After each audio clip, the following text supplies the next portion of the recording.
Bienvenue dans cette nouvelle étude biblique. Aujourd'hui, nous nous penchons sur l'histoire d'Isaïe, un prophète dont les paroles ont traversé les siècles. Isaïe est né à Jérusalem au 8e siècle avant Jésus-Christ. Il a vécu à une époque de grands changements, alors que l'Empire assyrien se renforçait. Il a vécu à une époque de grands changements, alors que l'Empire assyrien se renforçait.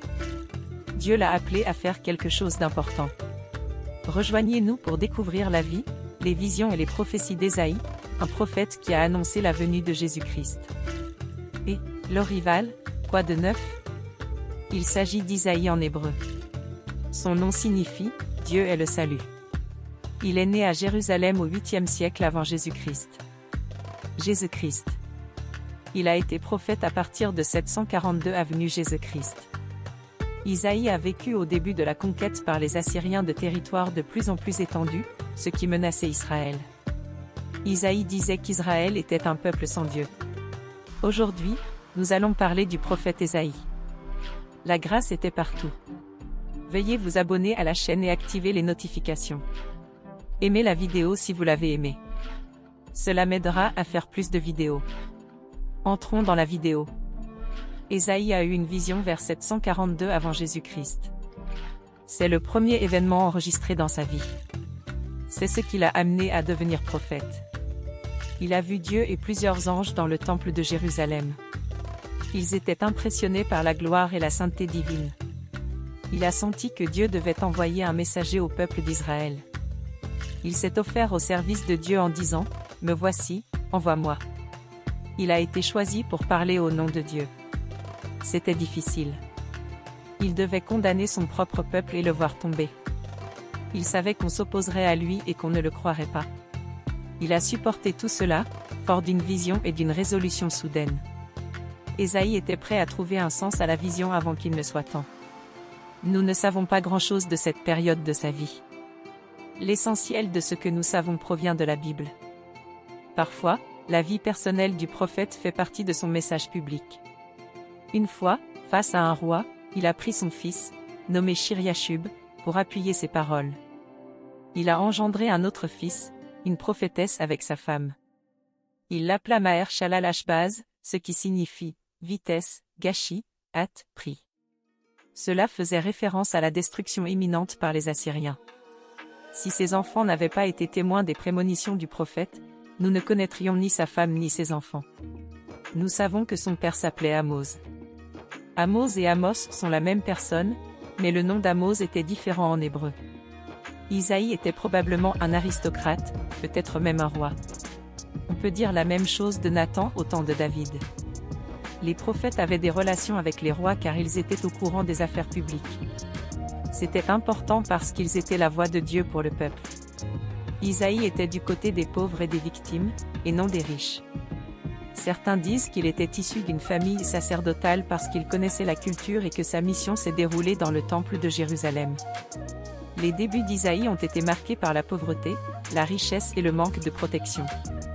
Isaïe a prophétisé sur Jésus dans près d'un tiers des chapitres d'Isaïe. Isaïe prédit la seconde venue du Christ plus que tout autre prophète de l'Ancien Testament. Voici quelques prophéties concernant Jésus. Il jugera les nations, Ésaïe 2 à 4.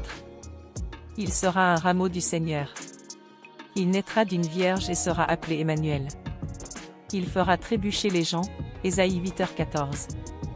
Il régnera pour toujours et sera appelé le prince de la paix, Ésaïe 9, 6-7. Le Saint-Esprit sera avec lui, Ésaïe 11h2. Il sera un fondement éprouvé et véritable, Ésaïe 28, 16. Jésus-Christ est mentionné dans plus de la moitié des chapitres 40 à 61 d'Ésaïe. Le chapitre le plus important concernant Jésus est le chapitre 53 d'Ésaïe. Ce chapitre explique comment Jésus a été blessé lors de son sacrifice pour nos péchés. Ésaïe 52 à 14 décrit comment Jésus est venu sur terre. Ésaïe 53 à 25 explique que Jésus ne ressemblait pas aux autres. Il a été maltraité, mais par ses blessures, nous sommes guéris. Ce chapitre nous dit qu'il est venu mourir pour nos péchés, comme l'agneau pascal. L'auteur répète que Jésus est mort parce qu'il a été retranché, enterré avec les méchants et offert en sacrifice pour le péché. Isaïe a dit que Jésus viendrait sur terre en tant qu'homme pour s'occuper du péché et qu'il ressusciterait d'entre les morts pour établir le royaume de Dieu.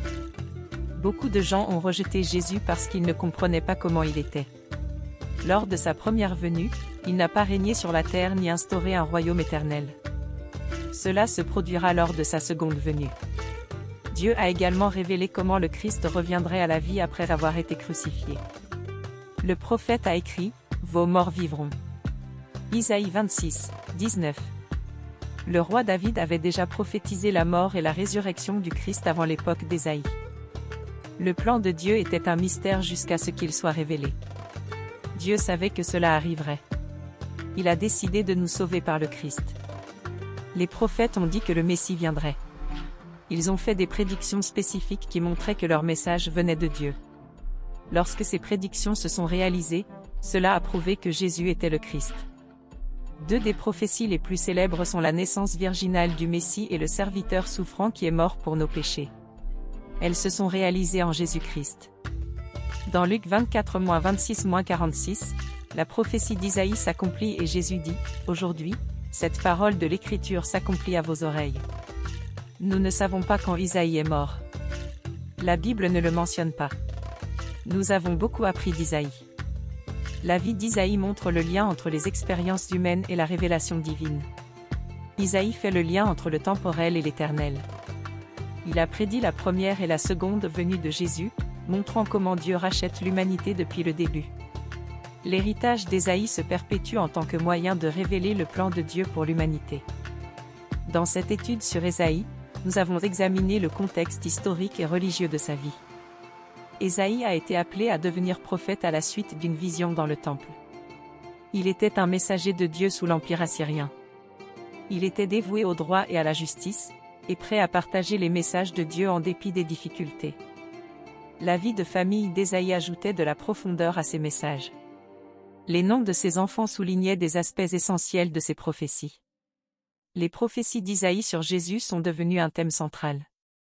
Le passage d'Ésaïe 53 décrivant le sacrifice du Messie pour les péchés de l'humanité est remarquable. Plus qu'un simple personnage historique, Ésaïe a été le vecteur de la révélation divine. Jésus-Christ a montré que l'héritage d'Isaïe se perpétue. La sagesse et les idées de la Bible sur la foi et le salut sont toujours d'actualité.